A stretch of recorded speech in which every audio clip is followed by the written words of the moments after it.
Aujourd'hui, on parle beaucoup de diète ancestrale sur les réseaux sociaux, sur YouTube, Instagram, peu importe, vous avez forcément vu passer ce sujet, et moi-même j'en parle, de l'alimentation ancestrale, qui permettrait donc de stopper ce qu'on appelle la dégénérescence physique moderne, et de reprendre notre force, notre vitalité, éviter les maladies, vivre longtemps, en forme, sans les maladies qu'on a aujourd'hui. Mais, ce qu'on oublie souvent de dire, c'est d'où vient l'idée de la nourriture ancestrale, de l'alimentation ancestrale. Eh bien, ça vient de Weston Price principalement. C'est lui qui l'a popularisé. Weston Price, c'est qui? Weston Price, Weston A. Price, comme vous pouvez le voir à l'écran, est un dentiste qui, dans les années 30, est parti pendant 10 ans, enfin, est un dentiste qui a vu que beaucoup de ses patients avaient des caries. Et donc lui a voulu voir, mais comment est-ce que ça se fait qu'il y a de plus en plus de caries, d'où ce problème vient. Et donc lui, il allait voir pendant 10 ans des peuples, les peuples qui avaient la meilleure santé du monde, il a vécu avec eux partiellement, et il a pu les étudier, les prendre en photo, etc. Et il a vu que sans dentiste, sans dentifrice, sans brosse à dents, euh, parfois même sans même se brosser les dents tout court, hein, etc., il n'y avait aucune carie. Donc lui, il était dentiste, donc les dents, c'était sa spécialité. Mais il a pu aussi voir leur santé en globalité, en général. Et il en est venu à la conclusion que les gens vivent longtemps, en santé, même qu'ils meurent en bonne santé souvent, et tout ça sans médecine moderne, sans médecin, sans tout ça, et c'est absolument exceptionnel, et je vous conseille de lire son livre. Je l'ai toujours pas lu, hein. J'ai lu beaucoup sur son livre, mais je compte l'acheter enfin, parce qu'il faut le lire au bout d'un moment. Il fait un gros livre de 500 à 600 pages, et donc c'est très complet. Et donc c'est lui qui a popularisé cela. Évidemment, l'alimentation ancestrale, c'est pas alimentation Weston Price. Alimentation ancestrale, c'est l'alimentation, moi je la définis comme ça personnellement, je ne sais pas si c'est la définition exacte. Moi je définis l'alimentation ancestrale de la manière suivante.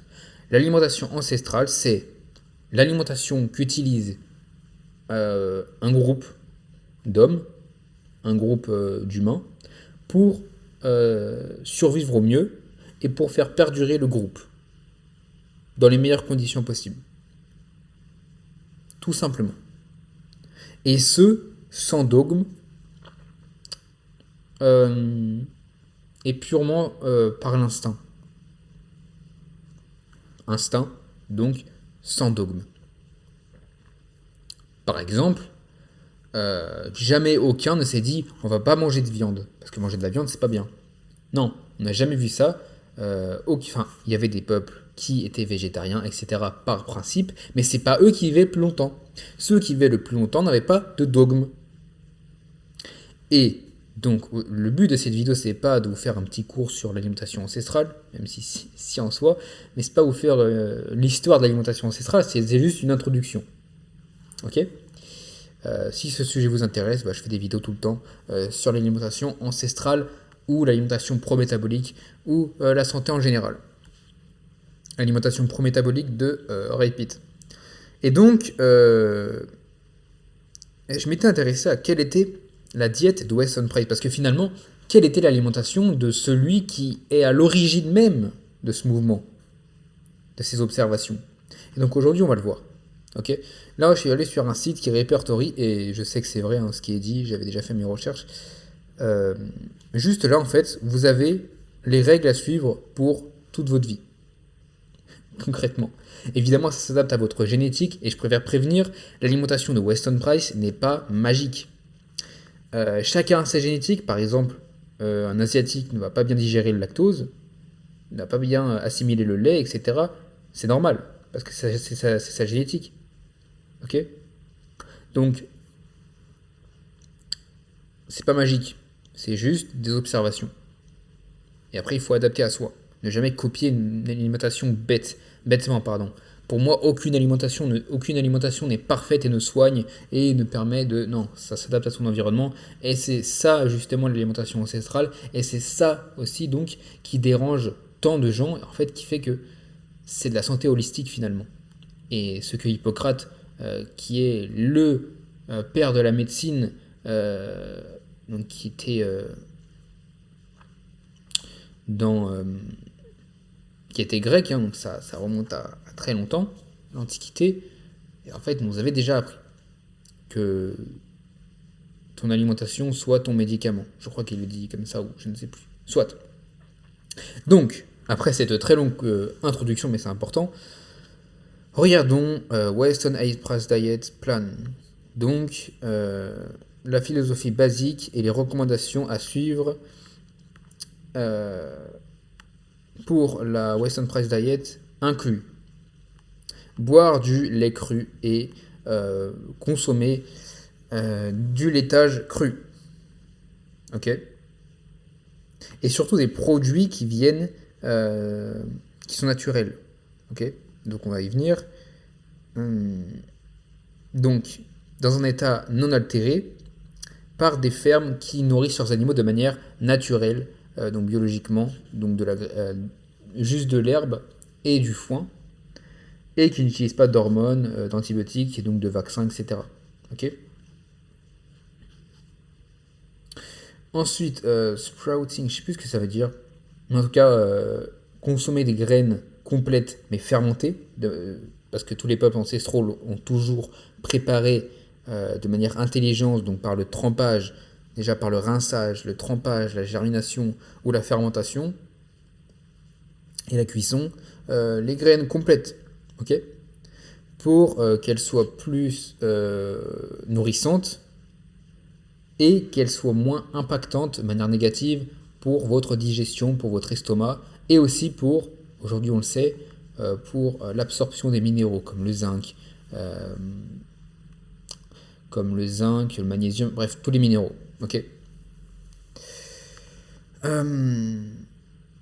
Tout simplement. Et pourquoi plus nourrissant? Parce que lorsqu'on fait germer une graine, et bah cette graine, par exemple, là c'est l'exemple juste de la germination, mais lorsqu'on fait germer une graine, elle va avoir plus de nutriments parce qu'elle va déployer beaucoup de ressources pour donner la vie de nouveau à la plante, à la graine.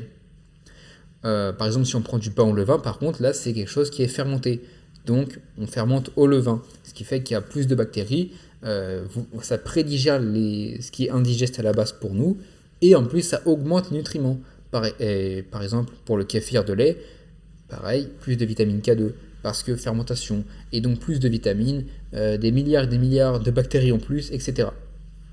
Ensuite, créer des légumes lacto-fermentés et d'autres aliments qui sont bons pour les probiotiques et pour la flore intestinale, comme on va aller voir tout de suite ce que c'est. Ça me dit quelque chose, je crois. Comme la choucroute. D'accord. Ils le disent comme ça en anglais. Sauerkraut. D'accord. En gros, oui, c'est de la choucroute. Voilà, parfait, j'en ai fait. Juste bon. Et demain, ça fera 2 semaines. Et après 2 semaines, c'est là qu'on peut consommer la choucroute. C'est la bonne fermentation. Donc, est-ce que je me suis raté? Est-ce que ça a un peu pourri? Mais j'ai senti, ça sentait assez bon. Ça va.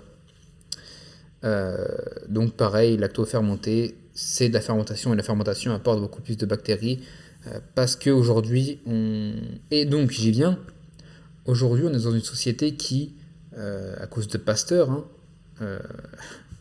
principalement, d'où la pasteurisation. La pasteurisation, ça vient de Pasteur, qui donc lui a dit, bah, il y a moins de maladies quand on pasteurise. Donc aujourd'hui on pasteurise tout, le lait, etc. Et donc tous les produits crus qui sont ensuite fermentés, fermentés principalement, et ben en fait on va les retirer. On va dire le lait cru c'est dangereux, la viande crue c'est dangereux, le poisson cru c'est dangereux, etc. Et les œufs crus c'est dangereux, etc. Parce que il faut absolument éliminer toutes les bactéries pour éviter toute prolifération justement de mauvaises bactéries et de parasites, etc. Donc oui, certes, il y a un mini risque de 0,00001%, on va dire, et c'est vrai en plus, selon les études, hein, c'est ça, d'attraper un parasite avec du lait cru, mais au niveau des bénéfices, on est bien plus haut. De toute façon, il y aura toujours un mini risque pour tout, hein, même pour les choses qui seraient pasteurisées, il y a toujours un mini risque, n'est-ce pas? Ensuite, consommer des graisses naturelles d'animal et de plantes. Ok, donc le beurre, le lard, donc la graisse de cochon, graisse de cochon ou de sanglier finalement. L'huile de coco et l'huile d'olive, donc vierge, ok, extraite à froid, ça c'est important. While avoiding factory producted. Donc, en supprimant tout ce qui est produit dans des grandes usines, etc. Déjà pour éviter la surtransformation. Et aussi, c'est mon avis, d'arrêter de soutenir un système qui a besoin de grosses machines, qui a besoin d'une énorme industrie pour manger. Pour manger, on ne devrait pas avoir besoin de machines énormes, d'entrepôts pour manger. C'est faux. Pour manger, on devrait juste avoir besoin de choses locales. Avant, on avait le boulanger du village, on avait le fermier du village, on n'avait pas besoin d'énormes entreprises qui nous vendent des choses dans des paquets. Ça n'existe pas. Ça n'existait pas à l'époque. Donc le but n'est pas de retourner en arrière, le but est de limiter et de privilégier du local, ce qui est beaucoup plus sain pour justement la localité, pour les personnes qui travaillent dur autour de vous et qui travaillent dur justement pour faire des produits de qualité. Et retirer aussi tout ce qui n'est pas des gras, des graisses traditionnelles et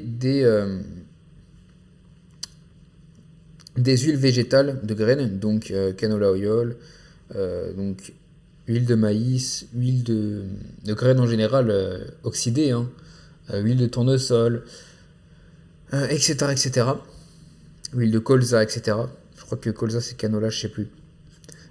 Avoiding low fat food and processed food made for the low fat. Low fat. Ce qu'on dit aujourd'hui qui est sain. Aujourd'hui, on va vous dire, vous voulez perdre du poids, vous voulez être en bonne santé, réduisez le gras. Weston Price nous dit, non, il ne faut pas enlever le gras. Il faut juste enlever toutes les low fat food. Par exemple, moi je prends l'exemple, hein, le poulet. Le blanc de poulet, le poulet en général n'a jamais été tant consommé que ça chez les peuples ancestraux. Le poulet, tu prends du blanc de poulet, c'est pas très riche en nutriments. Ça a des nutriments intéressants, certes, ça a beaucoup de protéines, c'est très assimilable, beaucoup d'acides aminés, etc. Mais si on a le choix avec d'autres, on va pas prendre ça. Et surtout encore moins le blanc de poulet d'aujourd'hui. Il n'y a pas de graisse, il n'y a pas la peau, il n'y a pas les os, etc. Donc il n'y a aucun équilibre entre méthionine, glycine, etc. C'est juste purement de la protéine, de la chair. Or non, il faudrait un équilibre entre le gras et l'animal. Ça, c'est un exemple. Ok. Low fat trend instead embracing all food and their full fat forms. Donc, si on prend un poulet, on prend le poulet entier. Si on prend de la viande, on ne prend pas juste un steak maigre. Ou alors on prend un steak maigre si on veut, mais on rajoute du beurre, on rajoute de la graisse. Ou alors on prend une pièce qui est grasse, etc. On évite tout ce qui est la mode du low fat, en général. Mais il faut des fats, donc des graisses qui sont naturelles, comme j'ai dit plus tôt. Okay, tout est corrélé. Tout ce que je dis ici, c'est pas moi qui dis, je fais que traduire et ajouter quelque chose. En fait, c'est corrélé. Okay, c'est pas juste des conseils qu'on lance comme ça. C'est une logique profonde. Ensuite, taking cod liver oil. Donc là, je crois que c'est prendre de l'huile de foie de morue, je crois. En tout cas, cod, je sais plus ce que ça veut dire, mais j'imagine que c'est l'huile de foie de morue. Pour sa haute concentration et très haute biodisponibilité, donc vitamine D et vitamine A, comme d'autres sources de fat, de graisse solubles pour leurs vitamines et leurs nutriments, tout simplement. Également inclure d'autres suppléments, mais de manière naturelle, donc par la nourriture, comme l'huile de beurre. Est-ce que ce serait le ghee? Je sais pas trop. Mais en général, aujourd'hui on va beaucoup vous vendre, en fait, je pense que le fond c'est, aujourd'hui on vous vend beaucoup de suppléments, de compléments, alors que on a une alimentation justement qui est pauvre, et le but de l'alimentation ancestrale c'est d'avoir une alimentation qui est digeste et riche en nutriments. Et donc aujourd'hui on vous vend des compléments, mais pourquoi avez-vous besoin de ces compléments? Souvent parce que votre corps n'arrive pas bien à les assimiler, donc il en faut plus, et en plus Donc il faut plus d'aliments riches. Parce qu'aujourd'hui, on manque d'aliments riches. J'en avais parlé dans une vidéo il n'y a pas longtemps. Donc il faut une alimentation qui est riche.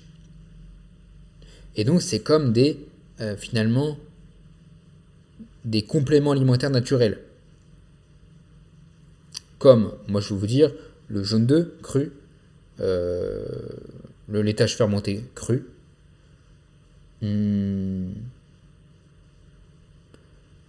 les petits poissons gras comme les sardines, etc., le foie de morue, le foie de veau, etc. Tout ça, c'est vraiment c'est rempli de bons nutriments. Et biodisponible en plus. Beaucoup plus que la plupart des compléments, évidemment. Ensuite, eating wildfish and shellfish, avoiding the farmed varieties. Donc, par exemple, moi étant en carême la dernière fois, donc on a le droit qu'aux crustacés en termes d'animal. Donc, je suis allé en grande surface, à Intermarché, et j'ai pris des crevettes. Je savais que c'était pas optimal, pourquoi? Parce que ce sont des crevettes qui sont d'élevage, et ce qu'il critique là. Avoiding the farmed varieties, donc farmed d'élevage. Par exemple, les crustacés donc d'élevage qui sont... Leur alimentation est remplie d'antibiotiques, c'est des grains, ils marchent dessus, c'est dégoûtant. Ça va créer plus d'inflammation que de bienfaits. Donc il faut préférer les poissons sauvages. Et encore mieux les petits poissons pour éviter l'excès de métaux lourds. Donc comme j'ai dit, sardines, maquereaux, anchois. Ça, c'est les trois principaux que je connais. Ça, c'est les trois petits poissons qui sont peu pollués en métaux lourds, mais il faut aussi qu'ils soient cuits à la vapeur et au mieux si on peut les prendre frais. Ok. Qu'est-ce qu'on a d'autre? Enjoying meats, including their fats, organ meats, and other edible parts. Ok. Donc, il faut profiter de la viande, qui n'est pas mauvaise, mais la viande de qualité, comme on l'a dit plus tôt. Il faut que les animaux soient nourris à l'herbe et au foin, donc à l'herbe. Il n'y a rien d'autre, pas d'ensilage, pas de grains. Et donc, inclure aussi leur graisse, comme j'ai dit par exemple tout à l'heure avec le poulet, bref, enlever le low fat trend. Organ meat, donc comme j'ai dit aussi le foie, la cervelle, le cœur, tout ça. On prenait tout avant, on mangeait tout l'animal en entier, même les os. On les mangeait pas, on les mettait dans du bouillon pour extraire tous les bienfaits, la gélatine, etc. La gélatine, le collagène, etc. de l'animal. Drinking et cooking with filtered water, donc ça veut dire quoi? Moi, c'est pas d'eau filtrée, mais c'est de l'eau de qualité. Mon Rocous. Ok. Mais lui, il parle d'eau filtrée parce que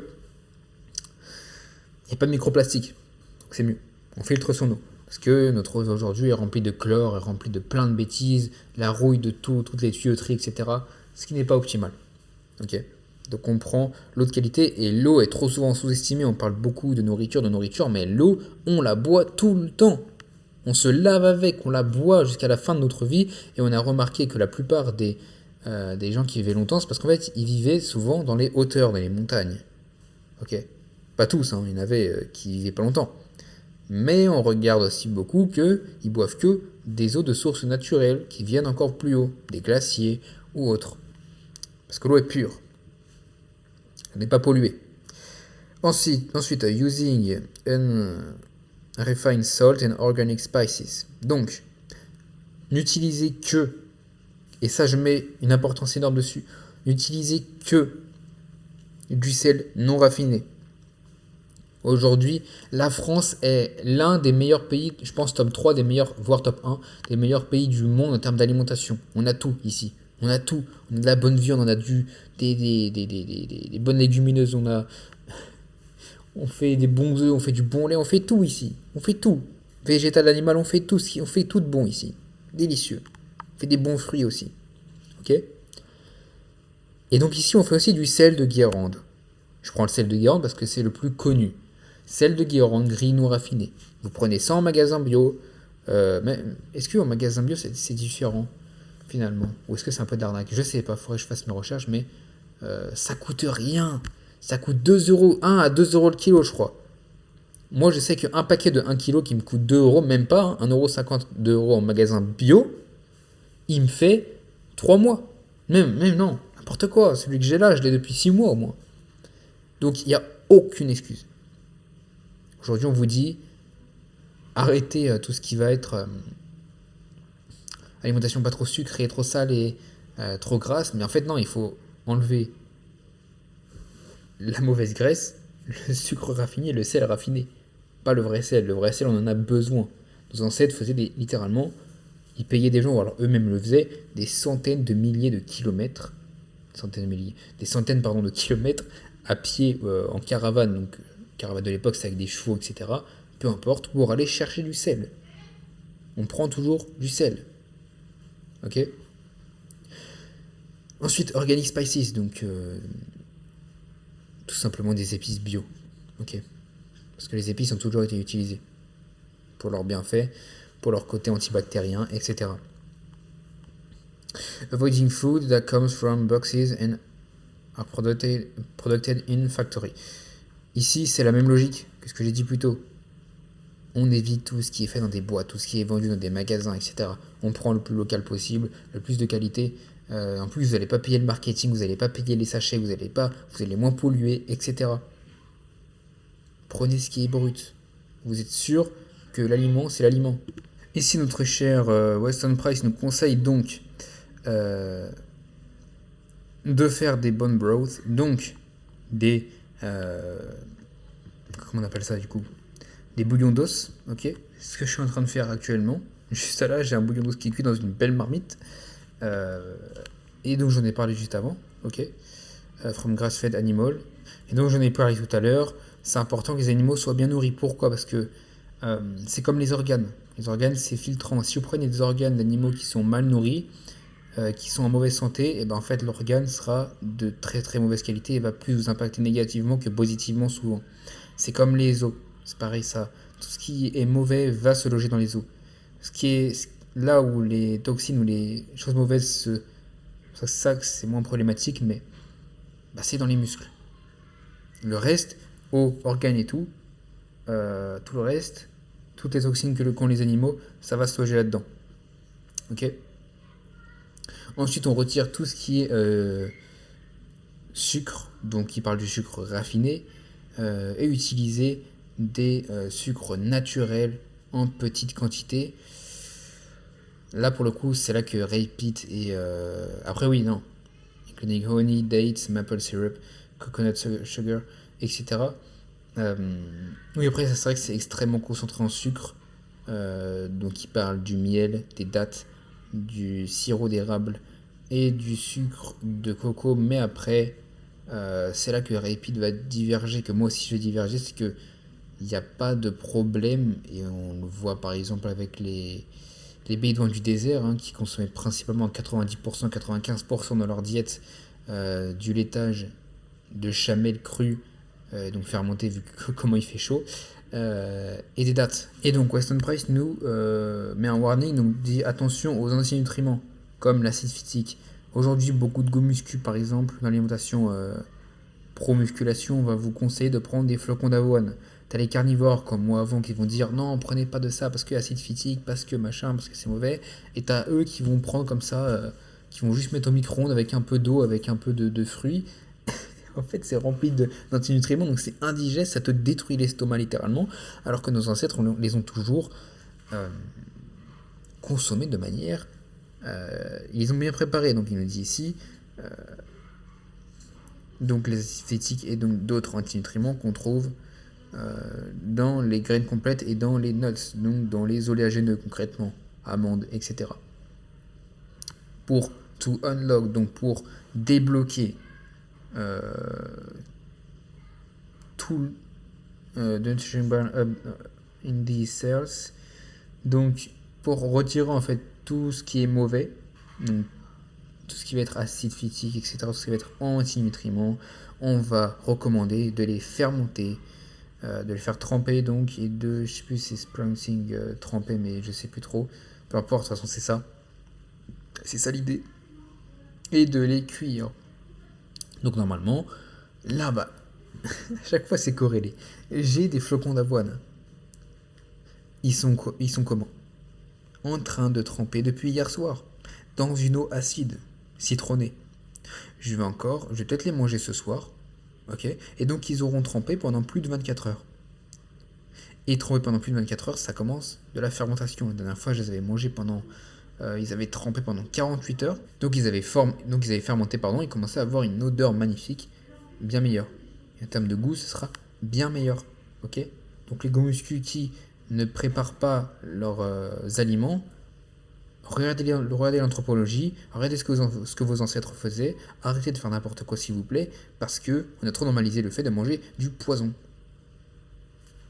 Tout simplement. Et les carnivores et d'autres qui sont anti-nutriments, en fait et j'ai fait une vidéo dessus, qui sont tellement malhonnêtes parce qu'ils mettent pas en avant la fermentation, etc. Alors que la fermentation permet d'augmenter les bons nutriments. Ok, donc retirer tout végétaux parce qu'il y aurait des antinutriments, c'est un mensonge énorme aussi. Et qu'on voit aussi beaucoup aujourd'hui dans des modes. Alors qu'en fait, nos ancêtres ont vécu, étaient centenaires, par exemple en Sardaigne, ils mangeaient principalement, littéralement du blé, ok, dans les Alpes suisses, littéralement du seigle, de la farine de seigle, mais ils en faisaient du pain préparé de la bonne manière. Et c'était intégral, hein, c'était pas blanc. Préparé de la bonne manière, fermenté, au levain, etc. Ok. Et donc la Weston A. Price Foundation Diet also enjoys unrestricted dairy and fat access from animal products, which differs from many other dietary recommendations. Par exemple, donc ça veut dire quoi? C'est que la diète de Weston Price, elle recommande de ne pas du tout se mettre de limite au niveau des laitages, là je suis d'accord, et des graisses animales, mais le problème c'est que la diète, et c'est pour ça que je dis qu'il ne faut pas la copier bêtement, il y a des bons conseils, mais je suis pas fan moi le fait de mettre la graisse animale au centre et retirer et ne pas mettre tant d'importance que ça sur les sucres naturels, parce que pour moi le corps fonctionne au glucose, hein, on le sait, c'est notre métabolisme, c'est comme ça, fonctionne au glucose et pas à la graisse. La graisse est un second choix en termes d'énergie, donc pour moi je conseillerais toujours de privilégier les sucres naturels, d'où mon long discours ici tout à l'heure. Et les graisses animales, oui, avoir un régime qui est riche en graisses animales, c'est bien, mais je suis pas fan de mettre trop de graisse non plus. Pour moi, il faut avoir de la graisse. Il faut pas essayer de faire du low fat, comme on dit, comme j'ai dit tout à l'heure. Mais il faut pas non plus essayer de... Après, c'est chacun, mais moi, je suis pas fan d'un régime trop riche en graisse. Mais en termes de laitage, pour le coup, je suis totalement d'accord, hein. Pour moi, les laitages, c'est un petit peu à volonté, hein. C'est tellement bon. Et donc qui diffèrent comme aujourd'hui, hein, les recommandations modernes, par exemple des diététiciens de l'État. En fait, c'est strictement lié, hein, parce que les diététiciens sont formés d'État et donc c'est les recommandations de l'État finalement. Et ils vont vous recommander de baisser absolument toutes les graisses ou de prendre que des oléagineux parce que les graisses animales seraient mauvaises, parce que les graisses saturées causent le cancer alors qu'on n'a aucune preuve de ça. Et c'est là-dessus en fait qu'on va être d'accord avec Weston Price. Moi, je ne suis pas très d'accord sur le fait de maximiser à fond les graisses animales. Oui, c'est bon les graisses animales. Oui, les graisses saturées, c'est bon. C'est des bons calories rapides. Enfin, c'est très dense en calories, c'est très nourrissant. Si le corps vous demande ça, si le corps vous demande des graisses animales comme moi, hein, étant en carême orthodoxe avant, là j'ai fait une pause dessus. C'est mon premier carême orthodoxe, donc on adapte. J'en ai parlé avec mon prêtre. Et là, en fait, même quand j'avais un régime qui était très pauvre en graisse, mon corps me redemandait des graisses. Il demandait du fromage, des sardines, du ghee, de l'huile d'olive, de l'huile de coco. Aucun problème, prenez des graisses, des bonnes graisses animales, s'il le faut. Si votre corps vous demande. Mais, en fait, c'est ça le message, c'est prenez des graisses, le corps aime la graisse, c'est important pour les hormones, etc. Mais, le corps ne fonctionne pas à la graisse. Ne faites pas fonctionner votre corps à la graisse, faites-le fonctionner au sucre. Je ne parle pas de sucre blanc, je parle de sucre lent ou de sucre rapide comme les fruits, les tubercules, en fait les amidons en général. Fruits, amidons. Glucose, fructose, tout simplement. Ok. Et amidon. Voilà. Donc n'écoutez pas les recommandations de l'État. Suivez la diète de Weston Price parce que c'est quand même lui en fait c'est lui qui a écrit ce livre, ok, et je me base là-dessus. La plupart des gens aujourd'hui se basent sur ses découvertes à lui finalement, qui parlent d'ancestral, même si beaucoup prennent ce mot alors que leur diète n'est absolument pas ancestrale. Une différence entre la diète primale qui serait évolutive pour l'homme, et la diète ancestrale, où on n'a même pas besoin de remonter depuis des milliers, des centaines de milliers d'années, des 10 centaines de milliers d'années, alors qu'on peut retourner à il y a littéralement 100, 200 ans, voir notre arrière-arrière-grand-mère et voir sa santé exceptionnelle, et juste se baser sur sa diète, tout simplement. Mais sinon, tous les conseils sont bons, tous les conseils sont à suivre, je le fais moi-même. Après, là où on diffère un petit peu d'avis, c'est par rapport aux graisses. Pour moi, on n'est pas obligé d'avoir un régime qui est extrêmement riche en graisses. On peut avoir un régime qui est assez riche en graisses, assez riche en bons nutriments, tout en privilégiant les sucres naturels. Voilà, ça c'est mon avis.